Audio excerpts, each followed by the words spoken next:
நான் கேட்குறேன், வேங்கைவேல் இன்றைய முதலமைச்சர் வேங்கைவேல் போக சொல்லுங்க. ஏன் 40 நாளாச்சு போயிட்டு வந்துருக்கலாமே. நாங்கள் ஆட்சிக்கு வந்து அடுத்த வினாடி எங்கே இருப்போம்? நீங்கள் வாயு கசிஞ்சவங்களை போய் பார்க்கல. வாயு பக்கத்தில் கசிஞ்சவளுக்கு இரங்கலே சொல்லலையேங்க சட்டமன்றத்தில். நான் என்ன சொல்லுறேன்னா, தங்கத்தை தரமில்லை என்று நீங்கள் சொல்றீங்க. நீங்கள் உரைகள்லாம் இருங்க. நீங்கள் ஏன் துருப்பிடித்த தகரம் போல ஆகுறீங்க? எங்களை சரியில்லைன்னு சொல்லி வந்துட்டீங்க. மாற்றத்தை உங்களிடமிருந்து தொடங்குங்கள். 41 பேர் இறந்தாங்க. அது அரசியல் பண்ணணும்னு நினைச்சாரா முதலமைச்சர்?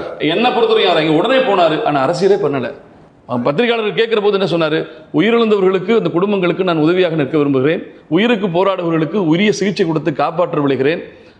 மற்ற விஷயங்கள்லாம் இப்ப பேச வேண்டாம். எந்த ஒரு தலைவரும் தன்னை பார்க்க வரும் தொண்டர்கள் இறந்து போக வேண்டும் என்று நினைக்க மாட்டார். எனக்கு அந்த பெருந்தன்மையில் உடன்பாடு இல்லை. எனக்கு அந்த பெருந்தன்மையில் உடன்பாடு கிடையாது. அரசியலை அரசியலாகத்தான் அணுக வேண்டும். அது மாதிரிதான் அரசியலுமே.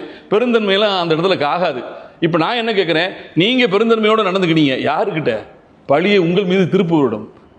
நீ 8 மணி நேரம் லேட்டா போய் நீ என் வாகனத்தை அங்கேதான் கொண்டு போய் நிறுத்தி வேணும். கூட்டத்துக்குள்ள அவ்வளவு பெரிய கவச வாகனத்தை உள்ளே செலுத்தி நெருக்கடி உருவாக்கி இத்தனை பேர் சாவதற்கு காரணமானவர் யாரை காரணம் சொல்கிறார்? ஓடி போய் உதவியவரை, முதலமைச்சர் தன் கடமையை சரியாக செய்தவரை, உன்னை பழி சுமத்தி உன்னை பழி தீர்க்க முயற்சிக்காதவரை பெருந்தன்மையவே பிரச்சனையாக்கிட்டார். பார்த்தீங்களா? இதைத்தான் நான் சொல்றேன். ஆக என்னை பொறுத்தவரை முதலமைச்சருடைய அணுகுமுறை பெருந்தன்மையாக இருந்திருக்கலாம். ஒரு அரசியல் இயக்கத்தை சார்ந்தவனாக நான் வேதனையோடு சொல்கிறேன், அவர் உங்களை பழி சுமத்தி விட்டார். நேற்று வரை சொல்றாரு சார். நான் என்ன கேட்கிறேன், இப்போ எல்லாமே அதிகாரம் அனைத்து உங்கள் கையில் வந்து விட்டது. உண்மையாவே 41 பேருக்கு யார் சார் காரணம்? சொல்லுங்களேன், கண்டுபிடிச்சு சொல்லுங்க.